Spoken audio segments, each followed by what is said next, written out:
Hello friends, स्वागत है आपका आपके अपने YouTube channel R S teacher academy पर। दोस्तों, आज की इस वीडियो में हम बात करेंगे उत्तर प्रदेश शिक्षक पात्रता परीक्षा 2019 में जो अपना प्रश्न पूछे गए थे उसका पार्ट 1 यानी कि बाल विकास एवं शिक्षण विधि। बाल विकास एवं शिक्षण विधि के जो 30 क्वेश्चंस एग्जाम में पूछे गए थे उन सभी को हम डिस्कस करने वाले हैं आज की वीडियो में। तो बने रहें हमारे साथ वीडियो के लास्ट तक। चलिए शुरू करते हैं। पहला प्रश्न आपका पूछा गया था कि किसने बहुबीमात्मक प्रज्ञा का प्रत्यय दिया, यानी कि मल्टीपल इंटेलिजेंस का जो कॉन्सेप्ट है वो किसने दिया। Option A Goldman, option B Spearman, option C John Mayer, option D Gardner. तो सही आंसर इसका आपका होगा option number D, gardener.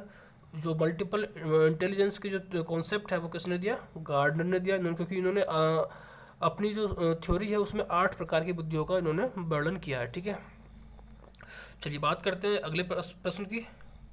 Dyslexia में यह करने में कठिनाई होती है, यानी कि dyslexia has difficulty in. Dyslexia एक क्या, एक अधिगम अक्षमता है जिसमें डिफ़िकल्टी किस चीज़ में होती है, रीडिंग, स्पेलिंग या पढ़ने या बर्तनी में, एक्सप्रेसिंग व्यक्त करने में, ऑप्शन सी स्टैंडिंग खड़े होने में, ऑप्शन डी स्पीकिंग। तो ये इसका सही आंसर होगा आपका ऑप्शन नंबर ए, रीडिंग स्पेलिंग। पढ़ने और बर्तनी संबंधी जो कठिनाई होती है बच्चों को उसको हम बोलते हैं डिसलेक्सिया। ठीक है, चलिए बात करते हैं अगले प्रश्न की। अगला प्रश्न आपका क्वेश्चन नंबर 3। देखिए, निम्न में से क्या समावेशी कक्षा में शिक्षक की भूमिका नहीं है। शिक्षक की भूमिका क्या नहीं है एक समावेशी कक्षा के अंदर, जो इंक्लूसिव क्लासरूम है उसके अंदर एक शिक्षक की भूमिका क्या नहीं है ये आपको बताना है। तो ऑप्शन ए, बच्चे की आवश्यकता के अनुरूप बैठने की पर्याप्त व्यवस्था करनी चाहिए। ठीक है। ऑप्शन बी, शिक्षक को निःशक्त बच्चों पर ध्यान नहीं देना चाहिए। ऑप्शन सी, शिक्षक को बच्चों को प्रोत्साहित करना चाहिए। या ऑप्शन डी, शिक्षक को सीखने में अक्षम को अतिरिक्त समय देना चाहिए। तो ये 4 ऑप्शन है, इसमें से आप पूछ रहा है कि समावेशी कक्षा में शिक्षक की भूमिका क्या नहीं है ये आपको बताना है। ठीक है, तो सही आंसर इसका आपका होगा ऑप्शन नंबर बी, शिक्षक को निःशक्त बच्चों पर ध्यान नहीं देना चाहिए, नहीं ध्यान देना चाहिए। ठीक है, तो ये आपका गलत होगा, तो ऑप्शन नंबर बी इसका सही आंसर होगा। चलिए बात करते हैं क्वेश्चन नंबर 4 की। कक्षा में छात्रों को प्रश्न पूछने के लिए, कक्षा में छात्रों को प्रश्न पूछने के लिए क्या करना चाहिए शिक्षक को। एक, बच्चों को शुड बी डिस्करेज, हतोत्साहित करना चाहिए। शुड बी इनकरेज्ड, प्रेरित करना चाहिए। या option C, should be stop, रोक देना चाहिए। Option D, should not be allowed, अनुमति नहीं देनी चाहिए। तो कक्षा में यदि कोई भी छात्र प्रश्न पूछ रहा है तो उसको हम क्या करेंगे, उसको हम इनकरेज करेंगे, उसको शुड बी इनकरेज्ड, उसको प्रेरित करना चाहिए। ठीक है, तो ऑप्शन नंबर बी इसका सही आंसर होगा। चलिए बात करते हैं अगले प्रश्न की। बच्चे की वृद्धि मुख्यतः संबंधित है, growth of a child is mainly related to. जो बच्चे की वृद्धि है वो मुख्यतः किस से संबंधित है ये आपको बताना है। ऑप्शन ए, फिजिकल डेवलपमेंट से, शारीरिक विकास से। Option B, social development. Option C, emotional development. Option D, moral development. तो ग्रोथ की अगर हम बात करें तो ग्रोथ जो संबंधित होती है वो किससे होती है, फिजिकल डेवलपमेंट से, यानी शारीरिक विकास से। ठीक है, तो बच्चे की जो वृद्धि है बच्चे की वो फिजिकल डेवलपमेंट से संबंधित होती है। ठीक है, बात करें नेक्स्ट आपका question number 6। Human development starts from, जो मानव विकास है उसका प्रारंभ कब से होता है। Option A, prenatal stage. Option B, pre childhood stage. Option C, post childhood stage. या option D, stage of infancy, गर्भावस्था, पूर्व बाल्यावस्था, बाल्यावस्था, शिशुअवस्था। तो मानव का जो डेवलपमेंट है वो कहाँ से स्टार्ट होता है, इसका सही आंसर होगा आपका option number A, prenatal stage, यानी गर्भावस्था से ही जो मानव का विकास है वो प्रारंभ हो जाता है। ठीक है, चलिए बात करते हैं अगले प्रश्न की। अगला प्रश्न है, द कंडीशंस ऑफ लर्निंग पुस्तक के लेखक हैं। द कंडीशंस ऑफ लर्निंग पुस्तक के लेखक हैं कौन, E L Thorndike, B F Skinner, R M Gagne, I B Pavlov. तो उसका सही आंसर होगा आपका R M Gagne. The conditions of learning पुस्तक जो है किसने लिखी है, आर एम गैने। ठीक है, चलिए बात करते हैं अगले प्रश्न की। तो अगला प्रश्न आपका है, किशोरावस्था बड़े संघर्ष, तनाव, हमला व विरोध की अवस्था है। ये कथन किसका है। जो किशोरावस्था है बड़े संघर्ष और तनाव, हमला या विरोध की अवस्था है। ठीक है, ये कथन आप, ये स्टेटमेंट डायरेक्टली दिया गया है, तो ये किसने कहा है ये आपको बताना है। Option A Jersild, option B Stanley Hall, option C Simpson, या option D Crow and Crow. तो उसका सही आंसर होगा आपका option number B, Stanley Hall ने कहा है। ठीक है इसको। चलिए बात करते हैं अगले प्रश्न की। तो अगला प्रश्न आपका है सूक्ष्म शिक्षण में सूक्ष्म शिक्षण के सूक्ष्म शिक्षण के भारतीय प्रतिमान में कुल कितना समय लगता है? 36 मिनट, 40 मिनट, 45 मिनट, 30 मिनट। तो इसका सही आंसर होगा आपका 36 मिनट। ठीक है, 36 मिनट समय लगता है आपका जो सूक्ष्म माइक्रो टीचिंग है उसको उसके शिक्षण जो हम करते हैं, तो उसमें टाइम कितना होता है? 36 मिनट का। ठीक है, चलिए बात करते हैं अगले प्रश्न की। सीखने का पठार सीखने की प्रक्रिया के मुख्य अभिलक्षण है जो उस स्थिति को प्रकट करते हैं जिसमें सीखने की प्रक्रिया में कोई उन्नति नहीं होती। ये कथन किसका है? तो ये कथन आप देखिए, Gates and others, Hollingworth, Ross, Skinner.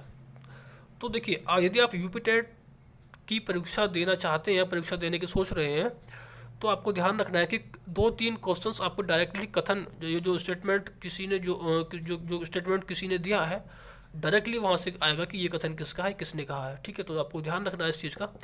तो इसका सही आंसर आपका जो क्वेश्चन नंबर 10 का होने वाला है ये होगा आपका ऑप्शन नंबर सी, रॉस ने कहा है। ठीक है, सही आंसर होगा इसका आपका ऑप्शन नंबर सी, रॉस। चलिए बात करते हैं अगली क्वेश्चन नंबर 11 की। यदि शिक्षक कक्षा में एक छात्र को समस्यात्मक बालक के रूप में पाता है तो उसे बच्चों को दंड देना चाहिए, बच्चों को नज़रअंदाज कर देना चाहिए, ऑप्शन सी बच्चों को परामर्श देना चाहिए, ऑप्शन डी तत्काल घर वापस भेज देना चाहिए। ठीक है, कोई बच्चा यदि समस्यात्मक बालक के रूप में अगर कोई शिक्षक उसकी पहचान कर रहा है, उसको पाता है, तो उसको क्या करना, एक शिक्षक का क्या दायित्व है यहाँ पर? तो इसका सही आंसर होगा कि जो शिक्षक है उसको क्या करना चाहिए, बच्चे को परामर्श देना चाहिए। ठीक है, provide counselling to the child. Next प्रश्न की अगर हम बात करें तो क्वेश्चन नंबर 12, पाठ्य सहगामी क्रियाएं मुख्यतः संबंधित हैं जो को करिकुलर एक्टिविटीज़ हैं are mostly related to development of educational institutions, all round development of students, professional development of students, mental development of students.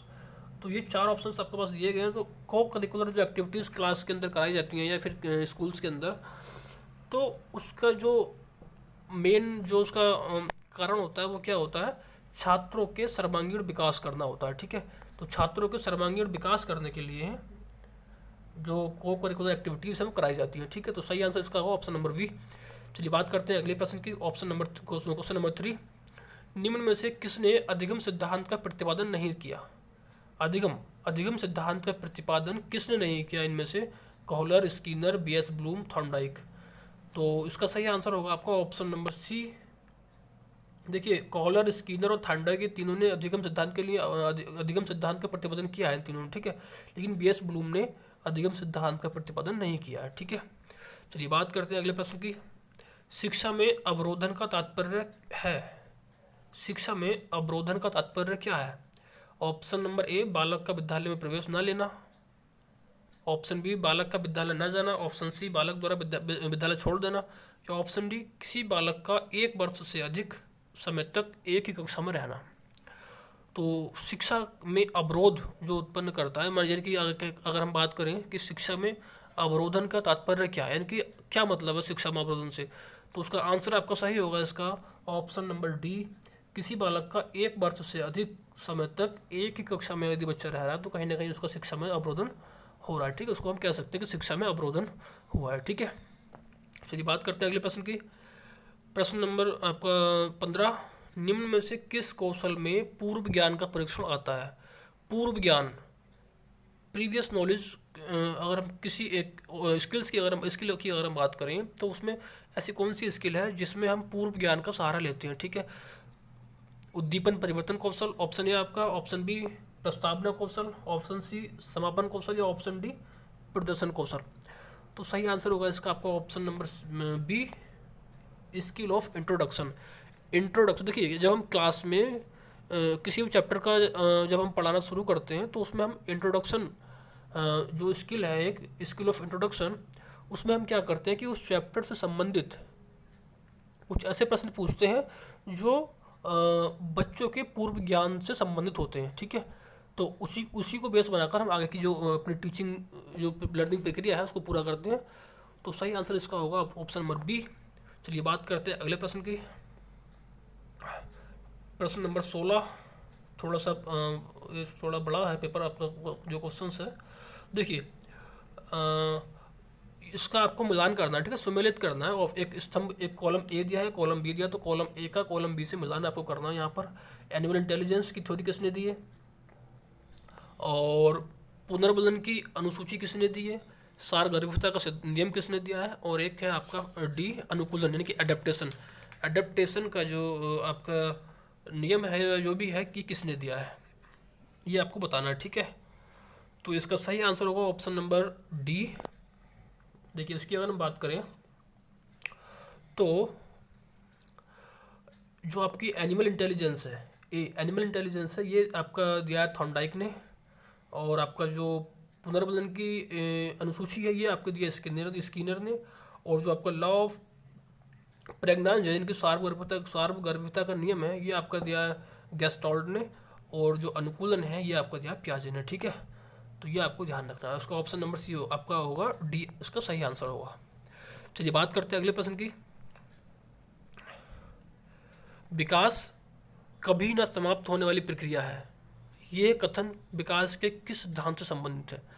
Vikas, development is a never ending process. Development is a never ending process.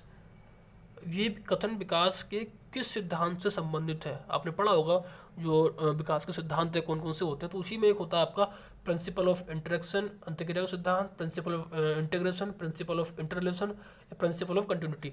तो इसका सही answer होगा आपका principal of continuity, यानी कि निरंतरता का सिद्धांत आपका यहाँ पर सही होगा, ठीक है। क्योंकि विकास कभी समाप्त होता ही नहीं है, निरंतर चलता ही रहता है। तो यहाँ पर आपका ऑप्शन नंबर डी सही होगा, ठीक है ना। चलिए बात करते हैं अगली।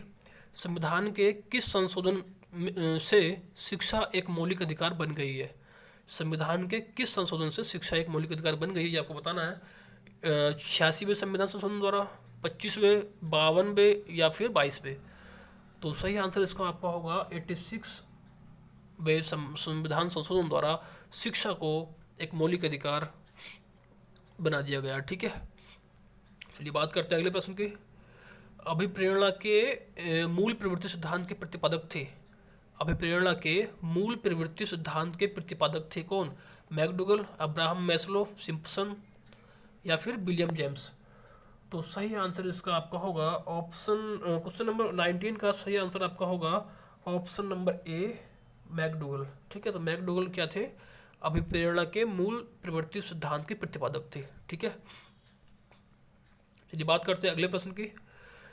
विकास की किस अवस्था को कोल तथा ब्रूस ने संवेगात्मक विकास का अनोखा काल कहा है। संवेगात्मक विकास का अनोखा काल कहा है किस अवस्था को, इन्फेंसी, चाइल्डहुड, एडल्टहुड या फिर एडोलेसेंस। तो इसका सही आंसर होगा आपका ऑप्शन नंबर बी, बाल्यावस्था को। जो कोल तथा ब्रूस हैं उन्होंने क्या किया है, संवेगात्मक विकास का अनोखा काल किसको कहा है, बाल्यावस्था को, ठीक है। ऑप्शन नंबर बी इसका सही होगा। चलिए बात करते हैं अगली, क्वेश्चन नंबर 21। क्वेश्चन नंबर 21, व्यवहार के कारण व्यवहार में परिवर्तन ही अधिगम है, ये किसने कहा है। देखिए कथन से डायरेक्टली दो पहले से आ चुके हैं, एक तीसरा ये आ गया, तो आपको ये थोड़ा आइडिया हो जाएगा कि कथन के जो कुछ 3 से 4 क्वेश्चंस आपको कथन को देखने को मिलेंगे, तो इसको भी आप ध्यान रखेंगे। तो ये किसने कहा है, वुडवर्थ, गिलफोर्ड, स्किनर या क्रोनिक्रो। तो 21 का सही आंसर होगा आपका ऑप्शन नंबर बी, गिलफोर्ड ने ये कहा है कि व्यवहार के कारण व्यवहार में परिवर्तन ही अधिगम है, ठीक है। किसने कहा ये, गिलफोर्ड ने। नेक्स्ट प्रश्न की अगर हम बात करें तो अगला प्रश्न भी सेम आपका वही कॉलम से आएगा, ठीक है। तो लिस्ट ए लिस्ट बी इसका आपको मिलान करना है।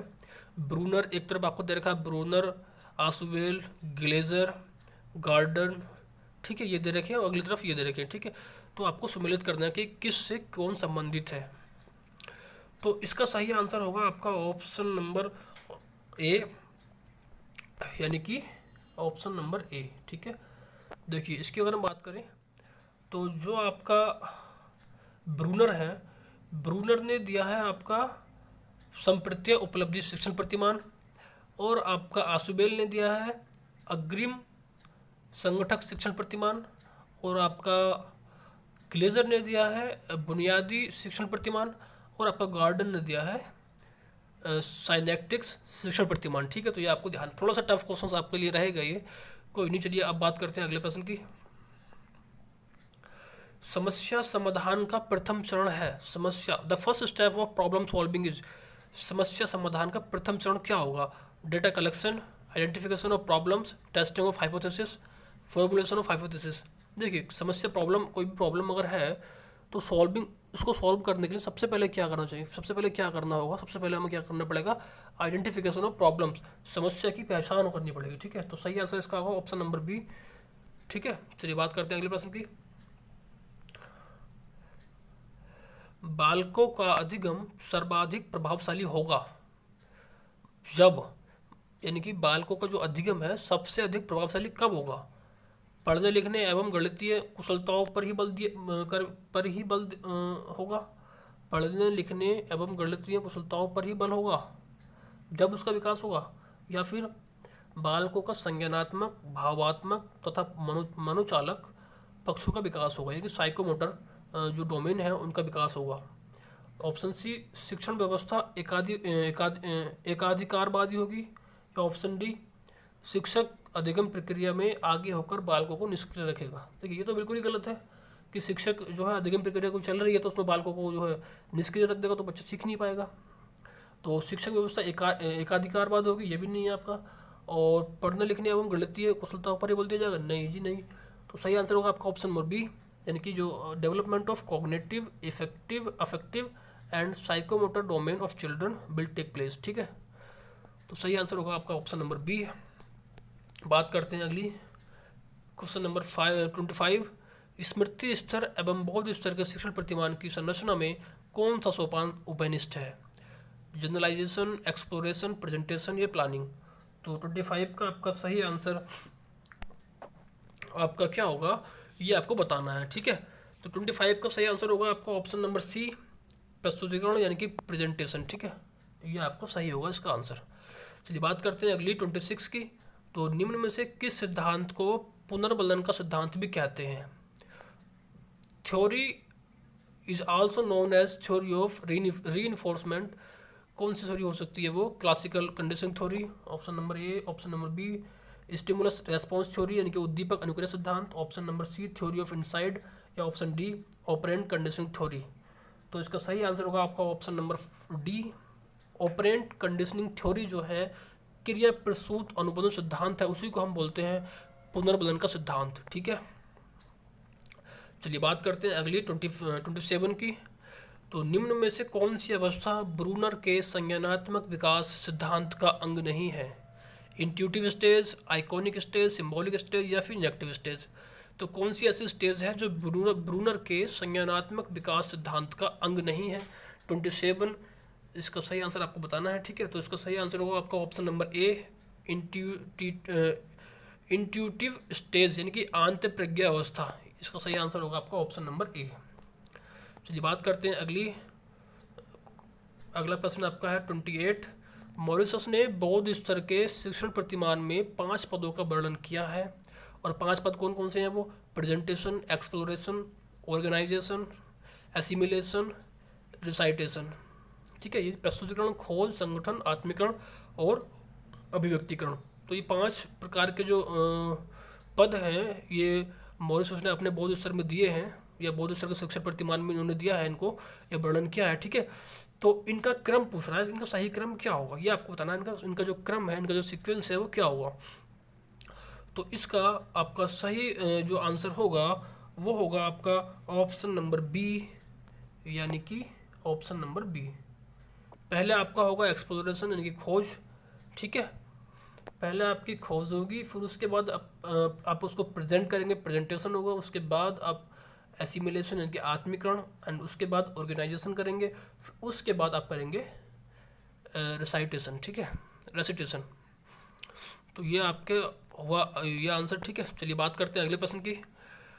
29, निम्न में से कौन सा संज्ञानात्मक क्षेत्र से संबंधित नहीं है? Which of the following is not related with cognitive domain? Valuing, applications, understanding, knowledge. 29, देखिए ये जो BS ब्लूम है, ब्लूम थ्योरी से ये क्वेश्चन आपको डायरेक्टली पूछा गया है, क्योंकि जो BS ब्लूम्स है उन्होंने 3 डोमेन दिए थे और उसी में से एक जो डोमेन आपका है कॉग्निटिव डोमेन, उसी से एक प्रश्न आपका पूछा गया है। तो इसका सही आंसर होगा आपका 29 का सही आंसर होगा आपका ऑप्शन नंबर ए, ठीक है।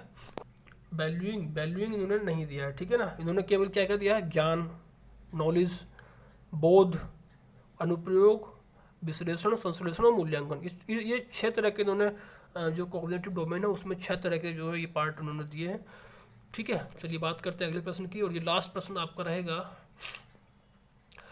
तो इसी के साथ ये जो हमारा CDP, जो आपका CDP जो UP टेट में पूछा गया, जो CDP का पोर्शन था, जो 30 क्वेश्चन थे, ये लास्ट क्वेश्चन उसका है। निम्न में से कौन सा अधिगम का वक्र नहीं है? अधिगम का वक्र, देखिए अधिगम वक्र, कर्व ऑफ लर्निंग से भी क्वेश्चन डायरेक्टली पूछा गया है। तो कर्व ऑफ लर्निंग भी काफ़ी इंपॉर्टेंट चैप्टर आपके लिए रहने वाला है। तो option A concave, option B combination type, option C longitudinal, option D concave convex. तो सही आंसर होगा इसका आपका लॉन्गिट्यूडनल। एक लॉन्गिट्यूडनल किसी भी तरह का कोई वक्र, लर्निंग वक्र नहीं होता है। लर्निंग वक्र जो कर्व ऑफ लर्निंग है वो 4 तरह के होते हैं। कौन कौन से, ये आप बात कर लेते हैं इसी में। देखिए पहला होता है आपका सरल रेखीय वक्र, स्ट्रेट लाइन कर्व। सेकंड आपका कॉन्वेक्स कर्व, और थर्ड आपका कॉनकेव कर्व, और फोर्थ आपका होता है कॉम्बिनेशन टाइप कर्व, ठीक है। तो ये 4 तरह के जो आपके कर्व थे लर्निंग के, ये आपने देखे। तो ठीक है, इस वीडियो में सिर्फ इतना ही। मिलते हैं एक नई वीडियो में, तब तक के लिए नमस्कार, जय हिंद, जय भारत।